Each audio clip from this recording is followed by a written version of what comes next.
자, 총선 관련 이슈로 넘어가겠습니다. 먼저 민주당조차도 놀랄 정도의 압승을 거뒀는데요. 이번에 기록들이 좀 많이 있었습니다. 먼저 사전 투표율부터 사람들을 놀라게 했습니다. 우리가 해놓고도 우리가 놀랐습니다. 26.69% 역대 최고였어요. 사전 투표율이 높았던 것은 코로나 분산 때문이 아닌가. 실제로 가보면 그렇게 안 높을 수도 있다. 이런 전망도 있었는데 투표율 역시 정말 28년 만에 최고 투표율이었습니다. 66.2%였는데요. 특히 세계 언론들이 주목한 것은 우리 자가격리자들의 투표하는 모습이었습니다. 코로나19에 자가격리 중인 그런 자가격리자들까지도 빠짐없이 투표할 수 있도록 해주는 그런 시스템을 보고 정말 한국은 무엇이 가능한지 또 하나 증명하는 그런 선거였다라는 얘기를 했습니다. 조금 눈살을 찌푸리게 하는 일이 있었죠. 자가격리자들 만 몇천 명이 투표하러 가셨는데 그중에 몇 분 또 동선을 이탈해서 당구장 가고 또 뭐 휴대폰 고치러 가고 그랬는데 6건 가운데 3건 고발 조치가 됐습니다. 고발되신 분들은요. 긴급 재난지원금도 안 줍니다. 정말 앞으로 잘 지켜야 됩니다. 자, 총선 관련 영상을 먼저 한번 보시죠.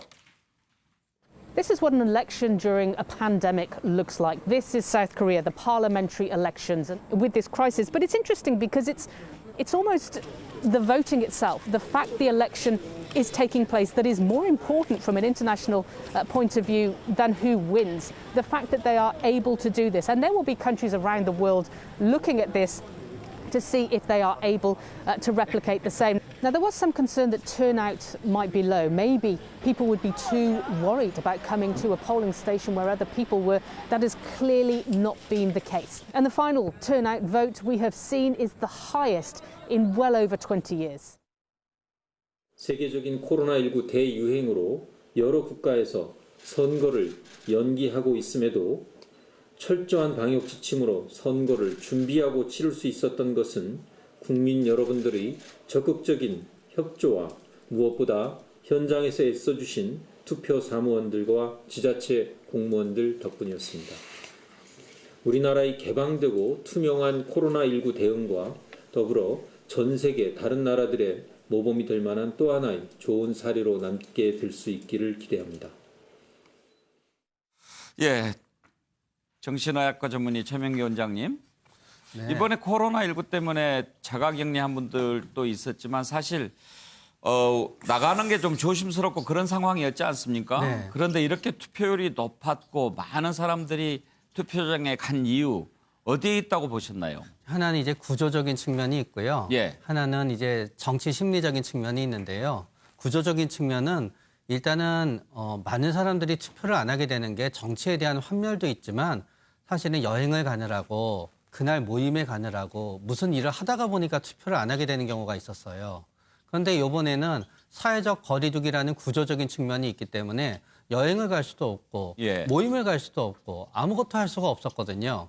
그러다가 보니까 뭔가 선거라는 귀중한 우리의 의무를 갖다 그런 어떤 다른 일들 때문에 하지 못했던 수요분들이 전부 다 투표장으로 몰리게 됐었던 부분이 있고요. 예. 일단 그렇게 투표율이 올라가다가 보니까 이러면 안 되겠는데 라고 전반적으로 투표가 올라가게 되는 부분이 있었던 것 같아요. 예. 그런 다음 이제 심리적인 부분을 놓고 보다가 보면은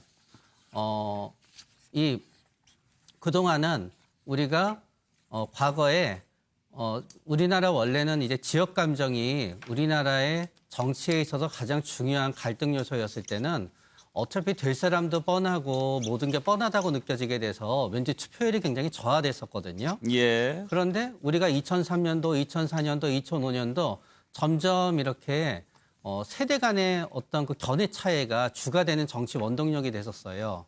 그러면서 점점 현재의 진보 세력이 아니라 진보 세력이 우리의 이제 그냥 보통 생각하는 사람들을 전부 포함하다가 보니까 눈덩이처럼 불어나게 된 거예요. 그래서 정치 심리적으로는 그 뭉치는 힘이 투표율을 갖다 견인하게 된 거고 예. 또 뭉치는 힘이 있는 와중에서 또 상대방에 대해서 서로 상대방에 대해서 알겠습니다. 절대로 되면 안 된다는 예. 생각도 있게 되었고요. 너무 분석 길게 하시면 이제 내가 저렇게 해서 꼭 간 거 아닌 것 같은데 저렇게 길게 얘기한다 그럴 수도 있으니까요. 네, 예, 그 정도 끝이어서 정리해 감이 주시면 떨어졌었습니다. 이해가 되겠습니다.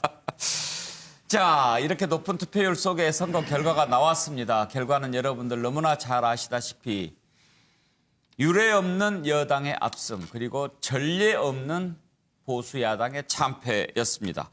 자, 먼저 승리의 원인이 어디에 있었다고 보시는지 그 부분부터 한번 좀 짚어보도록 할까요? 김영주 의원, 어디에서 찾으십니까? 우선 뭐 제일 승리의 원인은 대통령 지지율이 높았다라고 예. 하는 부분이 클 어. 것 같습니다. 실제로 마지막 가서 55%, 57% 이런 정도의 대통령 지지율이라고 하는 것들이 있었고 그것은 이제 코로나의 여러 가지 논란에도 불구하고 초기 대응의 문제나 여러 가지 있었습니다만은 어쨌든 말하자면 투표 시점에 가까이 왔을 때의 국민들의 반응, 초창기 2월이나 3월 달에는 상당히 좀 예. 정부의 어떤 코로나 대응에 대한 비판도 많았습니다만 어떤 그런 부분들이 말하자면 선도적인 부분이 있었고 그러한 부분에 있어서 그러한 지지율을 바칠 만한 후보가 있었다. 지역 기반을 둔 이낙연이라고 하는 어떤 걸쭉한 말하자면 리더가 있었다. 예. 리더십이 있었다라고 하는 것들이 그게 받쳐줬다라는 예. 측면이고요. 또 투표율이 많아진 것도 그러한 부분에 대해서 사전 투표율이 높이 나왔고 특정 지역 중심으로 오다 보니까 그것이 그 다음에는 또 반사적으로 예. 다른 지역에서 말하자면 더불어서 이렇게 또 같이 투표율이 제고될 수 있는 즉 정권 심판 대 야당 심판이 예. 꽤 붙었다는 것을 우리가 볼 수 있습니다. 자, 저마다 승리 또 패배 이유 분석하는 시각들이 다르실 겁니다. 오늘 대한민국을 대표하는 6패널이 나오셨는데 전부 다 분석하시지 말고 정말 나는 여기에서 그 이유를 찾았다 하는 쪽에 좀 포커스를 맞춰주시면 좋겠습니다. 자, 이번에는 정운갑 실장께서 생각하시는 더불어민주당의 압승 이유 어떻게 생각하십니까? 저는 이번 대통령이 1등 공신이라는 데는 같이 공감을 네. 합니다. 그러니까 어떤 코로나19에 대한 위기 대응 과정에서 소위 지도자의 신뢰라는 것을 주은 것이죠. 신뢰를 받은 지도자의 움직임에 대해서 그러면 정권 심판으로 들어갈 것이냐. 그게 사실은 야권으로서는 미치지 못했던 것이고 또 중요한 것은 소위 야권이 어쨌든 간에 그동안에 세 번의 큰 선거에서 지었습니다. 그러니까 대통령 탄핵이라는 것까지 겪었는데도 불구하고 왜 국민들이 그런 선택을 했을까? 그 부분에 대해서 반추하면서 뭔가 변화를 했어야 했는데 여전히 그 같은 점을 사실은 간과를 했던 것이죠. 예. 그러니까 탄핵의 주 책임자에서 사실은 황교안 대표도 벗어날 수가 없죠.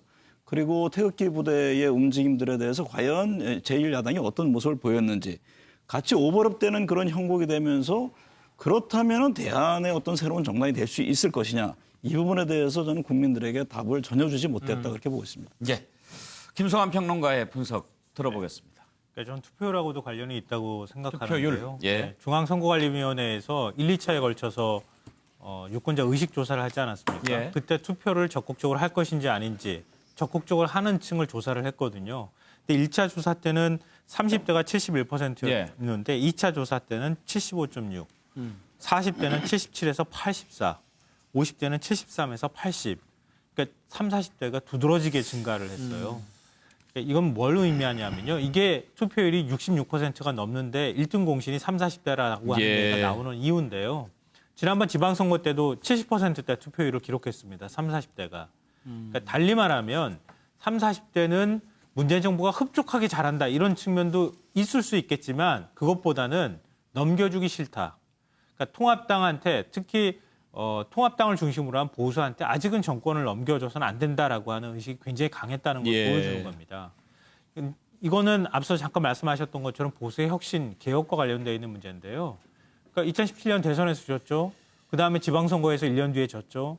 그리고 지금 1년 2개월 만에 또 지금 총선에 또 진 겁니다. 계속 지고 있음에도 불구하고 국민들은 계속 바뀌어야 한다고 얘기했는데도 불구하고 바뀌지 않았다는 거예요.